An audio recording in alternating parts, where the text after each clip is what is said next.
Olá, pessoal, tudo bem? Eu queria falar aqui um pouquinho com vocês sobre fidelidade à nossa família de origem. Mas eu vou começar falando que hoje eu tô sem maquiagem, hoje eu tô com o cabelo amarrado, sem brinco. E aí logo vem a lealdade, né? A família de origem. Eu lembro de quem? Da minha mãe. Minha mãe sempre falou, nós somos quatro meninas, quatro irmãs, né? Fomos quatro meninas, somos quatro mulheres agora. E ela sempre falava sobre a gente sair, sempre colocar um batom e não sair sem brinco, né? Minha mãe não é extremamente vaidosa, nem nós somos, talvez a mais velha, eu acho que seja um pouco mais. Mas, assim, isso ficou pra mim. Então, quando eu tô sem brinco ou tô sem batom, principalmente sem brinco, a sensação que eu tenho é que eu tô nua, né? Eu acho que muitas mulheres devem passar por isso e devem ter escutado a mesma fala das mães, né? Então, aí vai, pessoal, essa fidelidade, essa lealdade em relação a várias questões, assim, a tradição de família mesmo, né? Uma vez eu vi uma pregação onde um pastor dizia que a primeira briga da família que ele teve com a esposa, briga de casal, foi porque ela botava o vinagre na geladeira e ele guardava fora. A família dela tinha a tradição de guardar o vinagre na geladeira e a família dele não, ou vice-versa, não me lembro. Então, por aí, assim, a gente vê que a gente traz várias questões, né? E muitas invisíveis, né? Tem questões, por exemplo, quando que nós vemos no consultório, né? Nós vemos nas sessões que o homem, o avô sempre traiu, o pai sempre traiu, os irmãos traíam, e de repente esse homem, depois de tanto tempo, vem a trair, vem a ser infiel no casamento, né? E que ele falava que ia ser, que não ia ser como os outros seus familiares, né? Então, de repente, ele traz isso à tona, ou qualquer outra coisa que a gente queira exemplificar. Por exemplo, um pai, um bisavô, um avô, que foi um grande mito. Geralmente as pessoas falam: ah, meu avô veio da Itália e sem nada, e construiu um império, sem falar a língua, né, direito, muito trabalhador, enfim, e endeusam aquele membro familiar. E nenhuma outra geração consegue sobressair a ele, né? Porque é uma fidelidade com esse Deus, entre aspas, né? Com essa figura que ninguém pode ser melhor do que ele.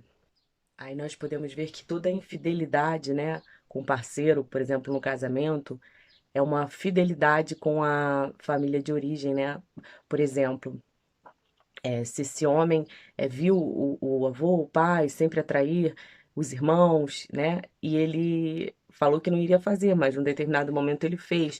Ou a gente pode levar a crenças mesmo, a gente achar que, por exemplo, é só quem estuda ganha dinheiro, porque a gente ouviu dos nossos pais assim, ó, vai estudar para você ser alguém na vida, vai estudar para você ganhar dinheiro, o que é uma crença, né? É uma crença limitante, uma questão enraizada da sua família, porque muitas pessoas ganham dinheiro e não estudam, grandes empreendedores não estudaram e ganharam dinheiro, né, com o trabalho.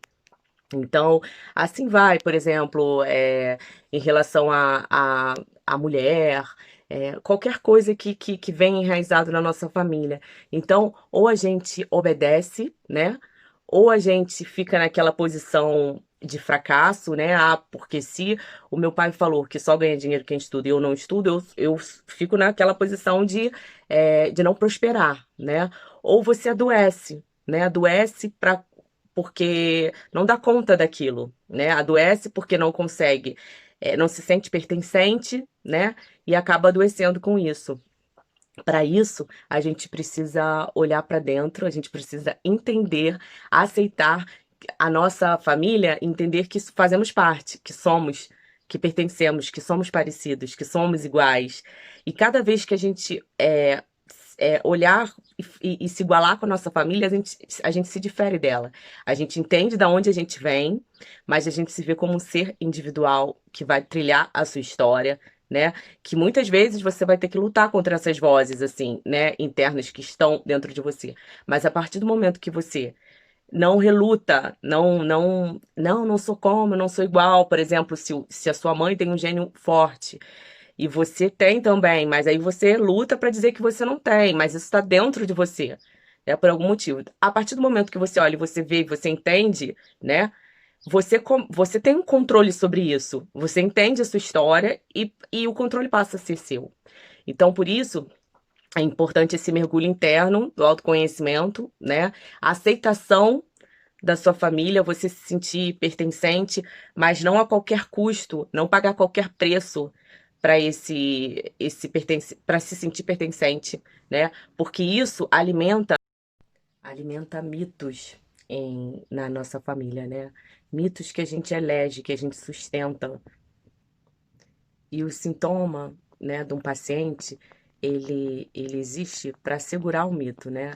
Então, por exemplo, quando nós vemos uma família onde a criança está aparecendo um sintoma e a criança tem que cobrir um espaço que não, de uma pessoa que faleceu, por exemplo, vamos dar o exemplo aí de um avô e de uma avó, um avô que faleceu e essa criança dorme todos os dias na avó, na cama da avó, no lugar do avô.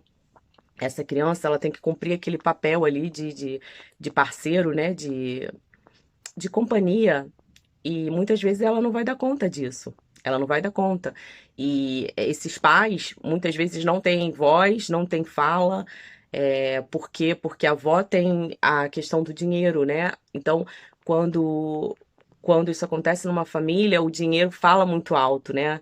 Em muitas famílias o dinheiro fala muito alto e acaba trazendo consequências ruins, porque os membros da família não ficam nos seus lugares adequados, né?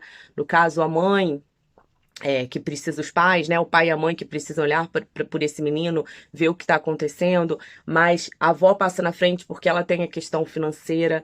Então, isso é algo que a gente precisa ficar alerta, porque isso acaba ditando a conduta de toda a família. Então, nós precisamos olhar para a nossa família, ver quais são os mitos aí que estão enraizados em nós, né, enquanto família, e olhar para dentro de nós. E assim a gente se libertar. Um grande beijo, Deus abençoe.